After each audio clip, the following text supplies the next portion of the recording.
కూర్చున్నారు. ఇప్పుడు ఆ లెక్కనైతే ఇంత ముందు వీళ్ళు అధికారంలో ఉన్నప్పుడు బీసీల ఇది కూడా చేశారు కదా, బీసీ మంత్రులతో రాష్ట్ర వ్యాప్త పర్యటన. అవును చేశారు, బస్సు యాత్ర. అదే కదా పవన్ అనేది, మీరు కులాల వారీగా విడదీస్తారు అనేది, అందుకే పవన్ అనేది. వీళ్ళు అవును ఆ కులపు నాయకులందరూ ఒకటైతే తప్పేంటంటారు వీళ్ళు. అది ఇప్పటి నుంచే కాపు నాయకులకి ఏమన్నా వైసీపీ ఒక హామీలు ఏమన్నా ఇస్తుందా ఈ మీటింగుల ద్వారా? పార్టీ ఏమి ఇవ్వలేదు కదా, జగన్ ఏం పార్టీ ఇవ్వలేదు. అంటే ఇప్పుడు బొత్స సత్యనారాయణ వాళ్ళు పాల్గొంటున్నారంటే ఇంటిమసీ, ఒకళ్ళకొకళ్ళు సరదాగా భోజనం చేస్తారు కాసేపు కూర్చుని, కాలక్షేపం అవుతుంది, ప్రచారం వస్తుంది. ప్లస్ కాపులు స్ట్రాంగ్ గానే ఉన్నారు వైసీపీలో కూడా అనేది కాపు సామాజిక వర్గానికి.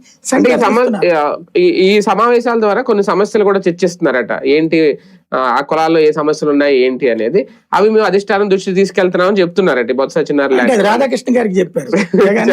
ఒకవేళ నిజంగా అదే జరిగితే, అంటే వీళ్ళకు ముందుగా రేపు ఈయన అంటుంటారు కదా 3 ఏళ్ళు ఆగండి మేము అధికారంలోకి వస్తామని, అవి మేము తీరుస్తామని హామీలు లాంటి మొదలవుతున్నాయి. తెలిసి వైసీపీ వాళ్ళు అంత పిచ్చోళ్ళు కాదండి, జగన్ దగ్గరికి వెళ్ళిపోయి మరి ఇంకెందుకు కూర్చొని టీలు టిఫిన్లు తాగడానికి సంకేతం ఇస్తున్నారు. ఇక్కడ ఏంటంటే పవన్ కళ్యాణ్ పదే పదే నాకు నా కులంతో సంబంధం లేదు, కులరాజు అంటున్నాడు కాబట్టి అసంతృప్తికి గురయ్యే కాపులకి మేము ఉన్నామని చెప్పడం కోసం, మేము స్ట్రాంగ్ గానే ఉన్నాం రా, మేము ఎక్కడికి కదలలేదు, పేరు నాని గట్టిగానే మాట్లాడుతున్నాడు, నేను గట్టిగానే మాట్లాడుతున్నాను